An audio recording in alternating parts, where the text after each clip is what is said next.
चलिए इतिहास के इस उलझे हुए पन्ने को खोलकर देखते हैं। ये थे एडोल्फ हिटलर के आखिरी शब्द, एक ऐसा बयान जो आज भी सवाल खड़े करता है। तो सवाल ये है कि क्या वो सिर्फ एक शैतान था या कहानी और भी पेचीदा है। पूरी दुनिया उसे 3 बड़े इल्जामों के लिए जानती है। चलिए इन पर दोबारा नजर डालते हैं। सबसे पहले ये समझना जरूरी है कि हिटलर को बनाने वाला माहौल आखिर था कैसा। पहले वर्ल्ड वॉर के बाद जर्मनी पर वर्साई की संधि थोपी गई, जिसने उसे तोड़कर रख दिया। देश में भयानक महंगाई थी और लोग अपनी सरकार से बहुत ज्यादा नाराज थे। और इसी गुस्से और मायूसी का फायदा उठाया हिटलर जैसे एक जबरदस्त स्पीकर ने। पहला इल्जाम, लाखों लोगों की मौत। हॉलोकॉस्ट का जिक्र आते ही हिटलर का नाम आता है।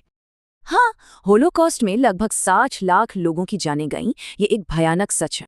लेकिन उसी दौर में सोवियत यूनियन ने स्टालिन के राज में 2 करोड़ से ज्यादा लोग मारे गए। और चीन में माओ जेडोंग के बनाए अकाल में तो 4 करोड़ से भी ज्यादा जाने गई।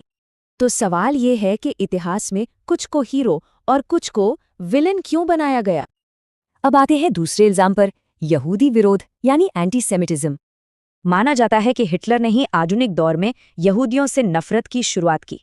लेकिन क्या ये नफरत नई थी या इसकी जड़ें सदियों पुरानी हैं?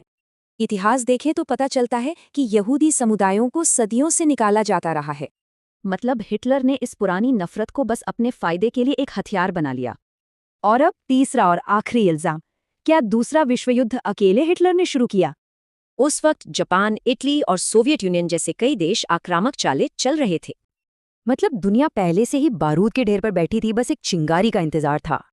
तो क्या ऐसा है कि जब युद्ध खत्म हुआ तो सारा इल्जाम हारने वाले पर डाल दिया गया?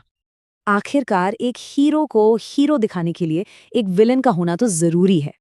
तो आखिरी और सबसे बड़ा सवाल यही है, हमारा इतिहास असल में लिखता कौन है?